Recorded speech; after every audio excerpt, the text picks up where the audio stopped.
অগ্নিতে প্রজ্বলিত করবে। তো রাসূল করিম সাল্লাল্লাহু আলাইহি সাল্লামের এই আয়াত, তার উপর এই কোরআনের এই সূরা নাজিল হয় তখন, যখন তিনি মক্কার মানুষদেরকে দাওয়াত দেওয়ার জন্য আল্লাহ কোরআনের আয়াত নাজিল করলেন, ওয়া আনযির আশীরাতাকাল আকরাবিন। হে নবী, আপনি আপনার নিকটাত্মীয়কে, আপনি আপনার প্রতিবেশীকে আল্লাহর ব্যাপারে সতর্ক করেন। এটাই করেন, এটা খোলা যায়, এটা খুলে একটু স্ট্যান্ডটা খুলে দেন, দেন আমাকে দেন, আমাকে দেন।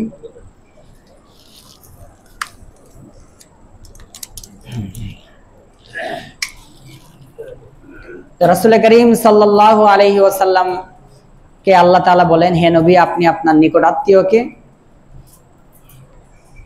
আল্লাহর ব্যাপারে সতর্ক করেন। রাসূল করিম সাল্লাল্লাহু আলাইহি সাল্লাম গোটা আরবের মানুষদেরকে ডাকলেন, ইয়া সাবাহা, হায় সকালের বিপদ, তোমরা কি করো, আমার কাছে আসো। সাফা মারওয়ার পাহাড়ে সকলকে একত্রিত করলেন এবং বললেন, আমি যদি তোমাদেরকে বলি তোমাদের পিছনে এক সৈন্যবাহিনী তোমাদেরকে ধ্বংস করার জন্য আসতেছে, তোমরা কি বিশ্বাস করবে?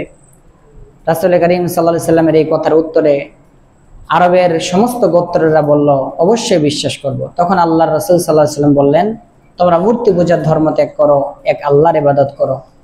তখন নবীজির চাচা আবু লাহাব সে বলল, হে মুহাম্মদ, তুমি ধ্বংস হয়ে যাও, এই জন্য তুমি আমাদেরকে একত্রিত করলে। তো নবী করিম সাল্লাল্লাহু আলাইহি সাল্লামের এই দাওয়াতের ফলে প্রতিবেশীরা, নিজের আত্মীয় স্বজনরা, মক্কার সমস্ত মানুষেরা তার বিরোধিতা করতে লাগলো। তাওহীদ ও রিসালাতের দাওয়াত যখন জোরদার হতে লাগলো, বিরোধিতার মাত্রা তত বেড়ে চলল। কুরাইশের মূর্তি পূজার কাফেররাও মারমুখী হতে থাকলো। আল্লাহর নাম শুনে তারা আগুন হয়ে ওঠে এবং মূর্তি পূজার সমালোচনায় ক্রোধে জ্বলে ওঠে এবং আল্লাহর নবীর প্রতি আক্রোশে ফেটে পড়ে। যখন নবীজিকে কোনোভাবে থামানো যায় না, তখন তারা কি করলো? অতঃপর মক্কার কুরাইশের কাফেররা নবীজির চাচা আবু তালেব, আবু তালেব কে ছিলেন? আবু তালেব তিনিও কাফের ছিলেন, কিন্তু 40 বছর আমাদের নবীজিকে কি করেছেন? লালন পালন করেছেন। এবং আবু লাহাব নবীজির চাচা, কিন্তু সে নবীজিকে সাহায্য করে না, বরং নবীজিকে পাথর মারছে, তার গায়ে নাড়ি ভুড়ি নিক্ষেপ করছে, যেন নবীজি কোরআনের কথা মানুষকে বলতে না পারে সেই চেষ্টা করছে। গোটা দুনিয়ার মানুষ নবীজিকে যে উপকার করতে পারে নাই, এক আবু তালেব, নবীজির চাচা কাফের, তার চেয়ে বেশি উপকার করছে। সুবহানাল্লাহ। মক্কার কাফেররা নবীজির চাচা আবু তালেবকে কঠোর ভাষায় হুঁশিয়ার করে বলে দিল, আপনার ভাতিজা নবুয়তের দাবিদার হয়েছে এবং পূর্বপুরুষের ধর্ম ও উপাস্যের নিন্দা শুরু করেছে, এমনকি আমাদের বুদ্ধি ও প্রজ্ঞাকে উপহাস করছে। এই আস্পর্ধা অসহ্য আপনার খাতিরে এতদিন সহ্য করেছে, কিন্তু আর নয়, তাকে নিরস্ত করুন, অন্যথায় আমরা এমন ব্যবস্থা নিতে বাধ্য হব যা আপনার জন্য হবে অপ্রীতিকর। চাচা আবু তালিব চিন্তিত হলেন, কেননা তিনি জানেন কুরাইশ ও তার স্বভাব সম্পর্কে।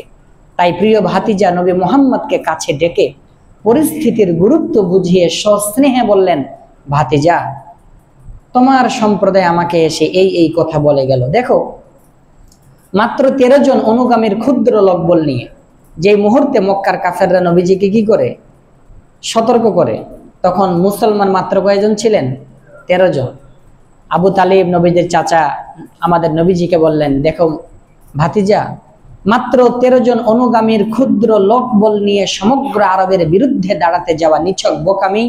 আমার কথা শোনো, এই আত্মঘাতী কর্মকাণ্ড বন্ধ করো, এতে তোমারও কল্যাণ, আমারও কল্যাণ।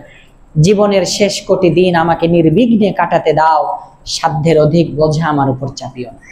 হযরত মুহাম্মদ সাল্লাল্লাহু আলাইহি সাল্লাম অতি প্রশান্ত চিত্তে চাচার বক্তব্য শুনলেন।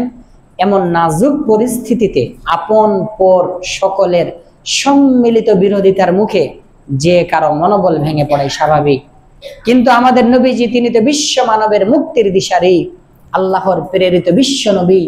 তাই চাচার এমন হাল ছাড়া বক্তব্যের মুখে তিনি যেন নতুন ভাবে উদ্দীপ্ত হলেন এবং নববলে বলিয়ান হলেন।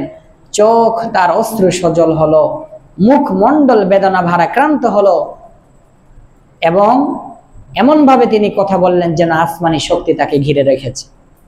তিনি বললেন, প্রিয় চাচা, একথা সত্য যে আপনি আমাকে পিতৃস্নেহে প্রতিপালন করেছেন, অপরিসীম আপনার ইহসান ও অনুগ্রহ, কিন্তু আমি বলতে চাই আখিরাতের বিনিময়ে দুনিয়ার কোনো সওদা হতে পারে না।